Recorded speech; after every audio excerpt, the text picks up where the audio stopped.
With so many conspiracy theories out there, it's hard to keep track of them all. Welcome to What We Know, where we try to uncover the histories and mysteries of the world by presenting all different theories out there, and the only narrative we push is this. Here's what we know, make up your own mind. Among the countless thousands of esoteric, spiritual, and philosophical works of literature that have emerged during the 20th century, the Urantia Book is not only one of the most popular, but it is also considered by its adherents to be one of the most accurate revelations regarding the nature of God and spiritual things that has never been authored. While it is generally agreed upon that the manuscripts that form the basis of the book emerged in Chicago in the mid to late 1920s, no one is exactly sure who the authors were. The book itself offers the idea that its content originated by way of a group of celestial beings who had an assignment to provide mankind with advanced truth regarding God and the spiritual world. The Urantia Book, an overview according to the text. The word Urantia is another name for planet Earth. Some of the primary themes discussed in the book include the meaning and the origin of life, humanity's role and position in the universe, God's relationship to humankind, and several biographical details of the life of Jesus. The book itself is quite lengthy, weighing in at over 2,000 pages, and its contents are divided into 4 main sections. Part 1. The Central and Super Universes. This section goes into detail regarding the various levels of creation, emphasizing the highest order of supernatural beings, primarily the Divine Trinity comprised of God the Father, God the Son, and the God Spirit. Throughout the book, the alternate titles that are frequently used for these beings are the Universal Father, the Eternal Son, and the Infinite Spirit, respectively. Part 2. The Local Universe.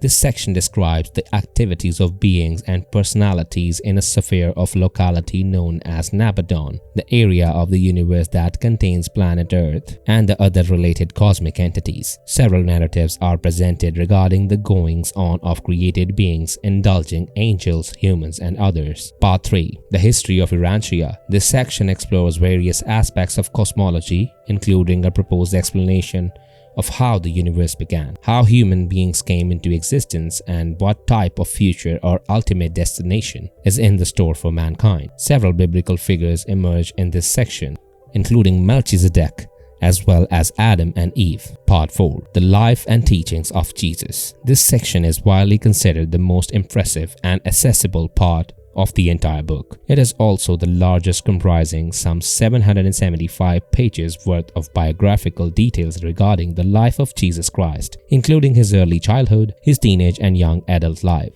as well as more details regarding his family life while growing up. Also included in this section are the more well-known aspects of the life of Christ, including the events that led up to his crucifixion, bodily death, and subsequent resurrection. This section also discusses several appearances that Jesus made to various people after he rose from the dead, as well as certain details regarding the day of Pentecost. The final element of this section offers some insight into what is called the faith of Jesus, a description of how Jesus himself operated in faith towards God. The Book of Urantia itself is published and maintained by an organization known as the Urantia Foundation, which was established in 1950 and purports itself to be the custodian of the text of the Urantia Book. The foundation does not claim to promote any particular religion, but rather they view the Urantia Book as a significant contribution to religious and philosophical thought and experience for people all over the world. The Urantia Book, the mystery of its authorship. Perhaps the most intriguing aspect of Urantia Book is the mystery of its authorship. The book itself claims to have been authored by extraterrestrial beings, which adds to the ambiguity of its inception. The Urantia Foundation's own website offers little practical help, as it puts forth a lengthy and somewhat convoluted explanation regarding how the Urantia papers materialized through various agents with strange titles such as United Midwayers, Celestial Supervisors, or Wanton Administrators, and Inspired Trinity Spirits. What little is known about the origins of the book is that it is largely the product of a collection of research documents compiled by Chicago-based physicians William and Lena Sadler sometime in the summer of 1911. The Sadlers was approached by a neighbor who was deeply concerned about a strange pattern of behavior she began to notice in her husband, who would periodically fall into a deep sleep and display abnormal breathing patterns, often entering into what seemed like a state of altered consciousness. During these times, she stated that she was often unable to wake him up. The Sadlers agreed to begin observing the individual during these episodes in order to investigate a possible cause. Over time, the unidentified individual began communicating out loud while sleeping, sharing what he claimed to be messages from the spiritual entities known as student visitors. While William Sadler was not a believer in paranormal or supernatural phenomena, he admitted in an appendix to his book entitled The Mind at Mischief that the case of this unidentified neighbor represented a peculiar phenomenon that Sadler was unable to classify. Sadler went on to state that he had observed this individual at more than 250 different sessions, and that the individual acted as somewhat of a clearinghouse for the communications of alleged extraplanetary personalities. While Sadler was an admitted skeptic of this type of phenomena, he stated that all of these various methods of testing failed to confirm that the written or spoken messages of this individual have origin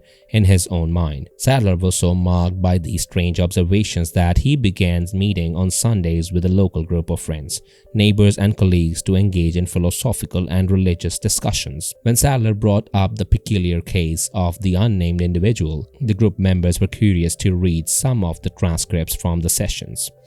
From there, the details became foggy as to how the book was actually written and compiled, but a common claim is that the members of the group would ask a series of questions, which would be answered in the form of written documents that mysteriously appeared. Eventually, all of the documents were compiled together to form what is now known as the Urantia Book. The approximately 30 members of the group known as the Forum swore themselves to secrecy regarding the contents of the book. William Sadler and his son Bill Sadler Jr. eventually were allowed to publish the book. They formed the Urantia Foundation in 1950 and published the completed Urantia book in 1955. Many skeptics believe that Sadler himself and possibly his son actually wrote the book. Sadler and other forum members claim that parts of the book materialized without them even knowing how. All of the individuals, including the Sadlers, who were originally involved in the formation of the Urantia book, are now deceased, and the legend behind the book has continued to grow due to the mysterious method by which it was authored. Although the true story behind the authorship of the Urantia book will remain a mystery, one fact that cannot be denied is that it has had a significant impact on religious and philosophical communities worldwide. If you enjoy this video and want to see more like it, please consider subscribing to us and hitting the like button. Feel free to write a comment below and suggest which theory you want to see next. If you'd like to further support this channel, please consider joining. Our membership link will be found in the description box below. We appreciate your support, and as always, thanks for watching.